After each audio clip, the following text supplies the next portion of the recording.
Hello everyone, मैं S K Singh medical admission counsellor. NEET PG 2023 का special stay round start हो चुका है। ऐसे कंडीशन में एमसीसी का मैं बात करने वाला हूं, सीट मैट्रिक्स एनालिसिस का।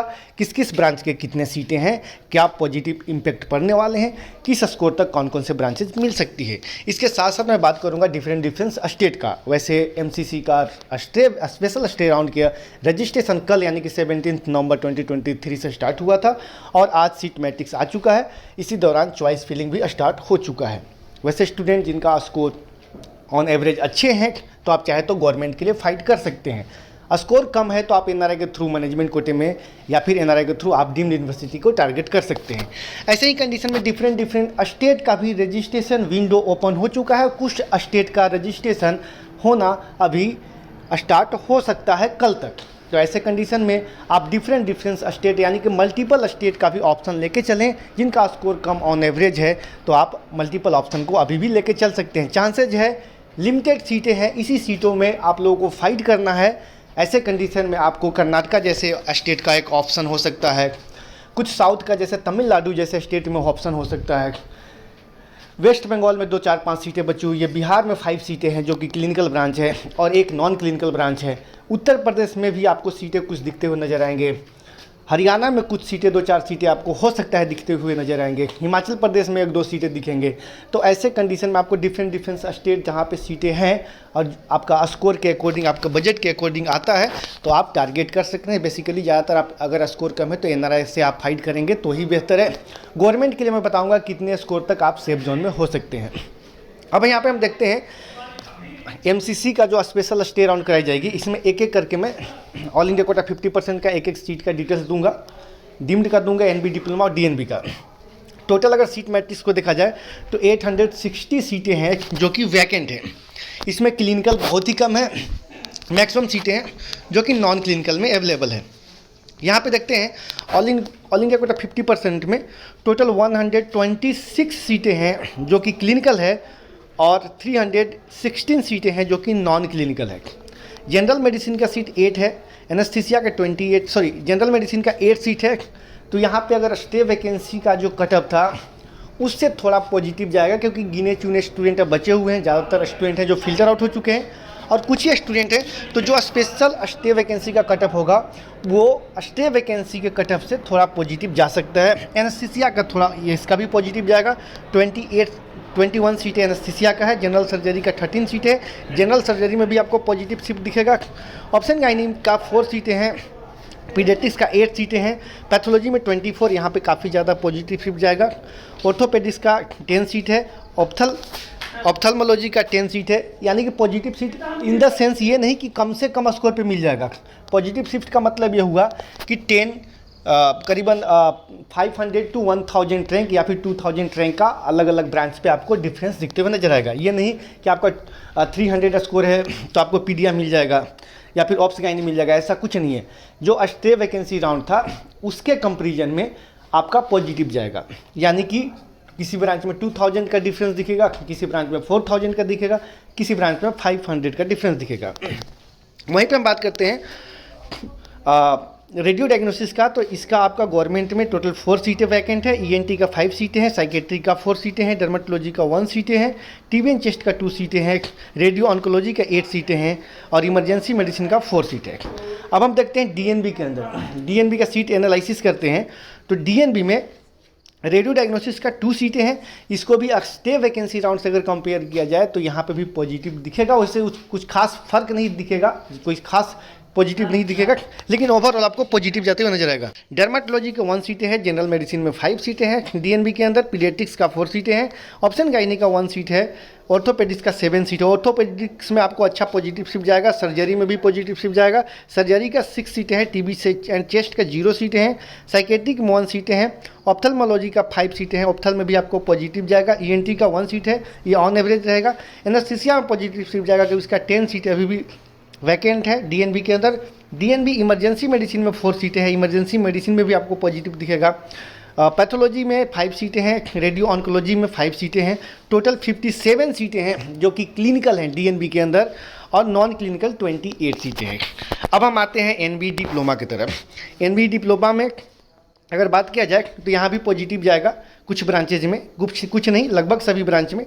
जनरल मेडिसिन का 3 सीटें हैं एनबी डिप्लोमा के अंदर, एनेस्थीसिया का 8 सीटें हैं, जनरल सर्जरी का 1 सीटें हैं, ऑप्शन गायनी का 2 सीटें हैं, पीडिया 0, पैथोलॉजी का 10 है, ऑर्थोपेडिक्स का आपका 4 सीटें हैं, ऑप्थल्मोलॉजी का 6 सीटें हैं और रेडियो डायग्नोसिस का 1 सीटें हैं। तो मैक्सिमम पॉजिटिव शिफ्ट आपको एनेस्थीसिया में दिखेंगे और इसके बाद आपको पैथोलॉजी में तो काफ़ी हाई दिखेंगे और ऑप्थल्मो में भी आपको थोड़ा सा पॉजिटिव जाते हुए नजर आएंगे। इसके साथ साथ अगर हम बात करते हैं साइकेट्री का, 2 सीट साइकेट्री का, डर्मेटोलॉजी का 1 सीट, रेडियो ऑन्कोलॉजी का 2 सीटें हैं। टोटल 40 सीटें हैं आपको क्लिनिकल और 143 सीटें हैं जो कि नॉन क्लिनिकल एनबी डिप्लोमा के अंदर सॉरी ये तो मैंने बता दिया आपको। एनबी डिप्लोमा के टोटल 58 सीट हैं जो कि क्लिनिकल के अंदर है। मेडिसिन का 1 सीट यहाँ पे। अब हम देखते हैं डीम्ड यूनिवर्सिटी का। डीम्ड यूनिवर्सिटी में आपको बता दूं, मैं पिछले वीडियो में बता चुका था कि लगभग 33 सीटें हैं जो एनआरआई कोटे के हैं। हो सकता है उसमें 2-4 सीट के डिफरेंस दिखते हुए नजर आएगा। और मैनेजमेंट कोटे के लगभग 88 या फिर 90 सीट अवेलेबल थे जिसमें क्लिनिकल नॉन क्लिनिकल दोनों ऐड था। तो ओवरऑल अगर हम देखें तो डीम्ड यूनिवर्सिटी में ओवरऑल अगर हम इसको कैलकुलेट करते हैं तो यहाँ पे जो मैंने पिछला रेशियो बताया था उसमें मैक्सिमम सीटें थी जो कि नॉन क्लिनिकल के अंदर थी। तो अभी के डेट में अगर ओवरऑल बताएं सीट मैट्रिक्स के अकॉर्डिंग तो 18 सीटें हैं जो क्लिनिकल के हैं और इसके अलावा जितने भी सीटें थे वो नॉन क्लिनिकल के, जिसमें जनरल मेडिसिन का 2 सीटें हैं, एनेस्थीसिया का 1 सीट है डीम्ड यूनिवर्सिटी के अंदर। जनरल मेडिसिन में अगर आपको एनआरआई का सीट होगा तो आपको एनआरआई के थ्रू ही सीट मिलेगा। अगर एनआरआई डॉक्यूमेंट आपके पास है ट्राई कर सकते हैं। इसके लिए स्कोर भी आपको अच्छा होना चाहिए। एनेस्थीसिया के लिए भी अच्छा स्कोर होना चाहिए तभी मिलेगा। जनरल सर्जरी का 1 सीट है, इसके लिए स्कोर अच्छा होना चाहिए, लगभग आपको 250 प्लस होना चाहिए एनेस्थीसिया और जनरल सर्जरी का भी। ऑप्शन गायनी का भी 250 प्लस होना चाहिए। वैसे ऑप्शन गायनी का सीट 0 दिखा रहा है। पीडियाट्रिक्स का 2 सीटें हैं, इसके लिए भी आपको 250 प्लस होना चाहिए। और इसी के साथ हम बात करते हैं पैथोलॉजी का, तो पैथोलॉजी ईजिली मिल सकती है। ऑर्थोपेडिक्स का बात किया जाए तो 2 सीटें हैं। रेडियो डायग्नोसिस का अगर बात किया जाए तो यहाँ पे टोटल सीटें 4 दिख रही है। ईएनटी का भी 4 सीटें हैं। Psychiatric 0, derma 0, TBN chest 0, radio oncology 0, emergency medicine 0, total 18 seat. और इसके अलावे जो भी सीटें हैं वो नॉन क्लिनिकल के सीटें हैं। और बाकी देखते हैं आप लोगों को किस तरीके से काउंसलिंग कर रहे हैं। बाकी अगर जो जिन्हें डीम्ड यूनिवर्सिटी में ऑल इंडिया कोटा 50% का या फिर डीएनबी का सीट नहीं मिलता है तो आप डिफरेंट स्टेट के प्राइवेट मेडिकल कॉलेज या फिर जिनका डोमिसाइल स्टेट है उनमें गवर्नमेंट कॉलेज के लिए ट्राई कर सकते हैं। वैसे डिफरेंट स्टेट में गवर्नमेंट सीटें बहुत ही कम है। किसी स्टेट में 2 सीट, किसी में 1 सीट है। वैसे प्राइवेट में भी कुछ ऐसे ही सीट आपको दिखेंगे, किसी में 5 सीट, किसी में 4 सीट, किसी में आपको 80 सीट भी दिख रहे हैं। महाराष्ट्र के अंदर बात किया जाए तो सिर्फ नॉन क्लिनिकल के सीटें अवेलेबल है।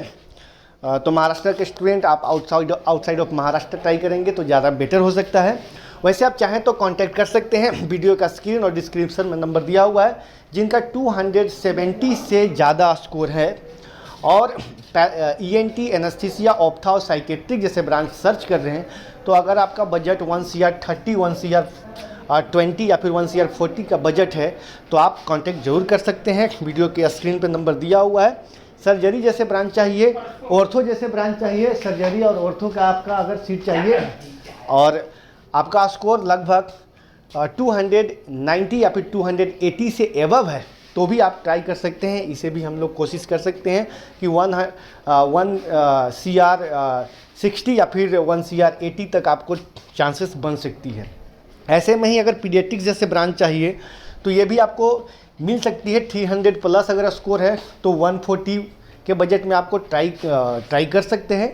अगर आपको इससे कम है तो आपको लगभग 2 CR या फिर 1.80 CR तक जा सकता है। डर्मेटोलॉजी की बात किया जाए तो 340 या फिर 320 अगर स्कोर है तो ये भी आपको लगभग विदिन 2 CR या फिर 2 CR20 लाख तक आपको डर्मा का चांस बन सकता है, लेकिन स्कोर इस टाइप का होना चाहिए और ये आपको 2 दिन के अंदर आपको कांटेक्ट करने पड़ेगा।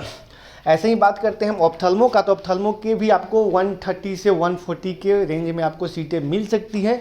स्कोर अगर आपका लगभग आपको 280 के लगभग या फिर 290 के नियर अबाउट है तो हम लोग कोशिश कर सकते हैं, या हो सकता है इससे कम भी बजट में आपको कहीं एडजस्ट कर सकते हैं। ऐसे कंडीशन में आपको ध्यान ये देना होगा कि जो भी सीटें मिलेंगी बिल्कुल मेरिट बेसिस पे मिलेंगे, लेकिन डिपेंड करता है कि आप किस किस स्टेट में किस तरीके से काउंसलिंग कर रहे हैं, इस पे डिपेंड करता है। पता चला कि आपको जिस स्टेट में सीट मिलना चाहिए था उसमें आपने काउंसलिंग नहीं किया, जिस तरीके से सीट मिलना चाहिए था उस सिस्टम को यूज नहीं किया, क्योंकि कुछ स्टूडेंट ऐसे होंगे जो मल्टीपल ऑप्शन लेंगे और मल्टीपल ऑप्शन लेंगे और खामियाजा ये होगा कि उन्हें हो सकता है कि ऐसा सीट मिल जाए या फिर ऐसा कॉलेज मिल जाए या फिर ऐसा स्टेट में सीट मिल जाए, वो सीट लेना नहीं चाहते हैं, मजबूरन आपको ये सीट को लेना ही पड़ेगा। अगर लेते नहीं हैं तो काउंसलिंग से 2 साल के लिए आप डिबार भी हो सकते हैं। तो ध्यान देने वाली बात यह है कि सूझबूझ भरी काउंसलिंग करें, नहीं तो 2 साल ये चला जाएगा, नेक्स्ट आने वाले जो ईयर है, नहीं तो जो सीट आपका मिला उसी सीट के साथ आपको कंटिन्यू करना होगा। जी हाँ दोस्तों, फिलहाल के वीडियो में इतना ही। Thanks for watching.